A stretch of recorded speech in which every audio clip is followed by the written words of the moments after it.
Oui, généralement je les écoute. Bon, plus ou moins, dans certains cas, je les apprécie parfois. Parfois, ça donne de l'ambiance, c'est aussi l'ambiance qui intéresse dans cette musique. Et aussi, ça fait oublier certains soucis. En fait, l'objectif premier de la musique, c'est le message. Mais à nos jours, on constate que ce n'est pas le message qui prône dans la musique, c'est le rythme. Donc à nos jours, les jeunes aiment le rythme de la musique. On peut prendre des exemples de plusieurs musiciens parfois qui disent « Move, imbécile, fiche le camp ». Bon, ça détruit la jeunesse en quelque sorte.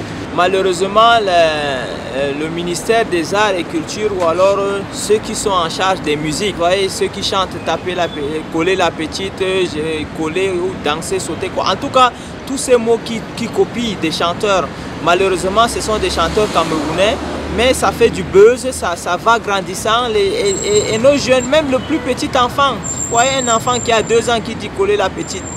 Ou alors un enfant qui dit ouais, tu fais quoi, tu fais ta mère ou je sais pas moi trop quoi. En tout cas, ce sont des imitations ou alors des musiciens qui copient ou alors qui veulent dire qu'ils sont des artistes, mais qui vont dans le sens contraire de la morale. Parfois, il m'arrive souvent quand je suis peut-être dans le mouvement de la jeunesse, de faire aussi comme le reste, mais ça ne veut pas dire que j'apprécie.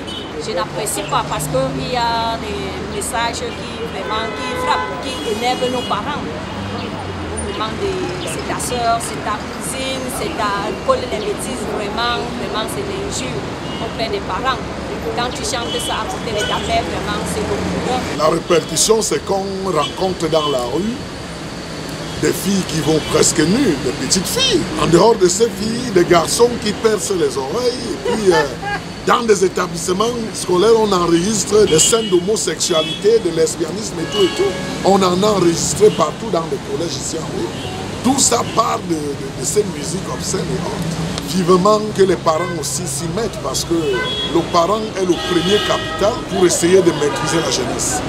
Parce que si dans la maison, nous veillons sur nos enfants, sur la qualité d'image, la qualité de séries qu'ils voient dans les chaînes de télévision, un peu de rigueur seulement, un peu d'éducation chrétienne, Jésus-Christ est la solution.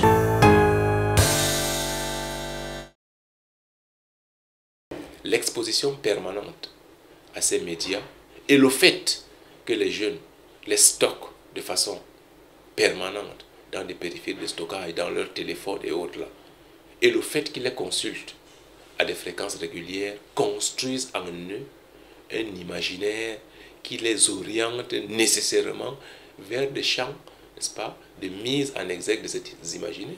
Donc, l'image obscène, l'image immorale que j'observe, n'est-ce pas, a de fortes chances, n'est-ce pas, de révéler en moi des comportements conséquents dès lors que je me réfère à des situations qui ont besoin, n'est-ce pas, ou alors qui peuvent être animées, accentuées par cet imaginaire.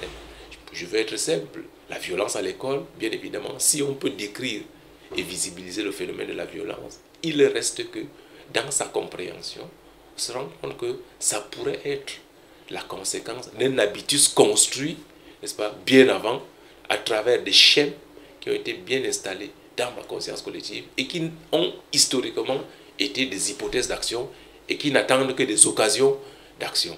Le fait que les jeunes aujourd'hui ont dans leur périphérie de stockage, dans leur téléphone, un ensemble d'images obscènes, n'est-ce pas, qui structurent leurs imaginaires et qui se positionnent comme des hypothèses, n'est-ce pas, comme des hypothèses d'action, c'est-à-dire qui se positionnent comme étant des ressources qui, à tout moment et dans toute situation sociale, peuvent être capables de nous amener à développer des comportements, n'est-ce pas, qui s'écartent de la norme, des comportements inciviques.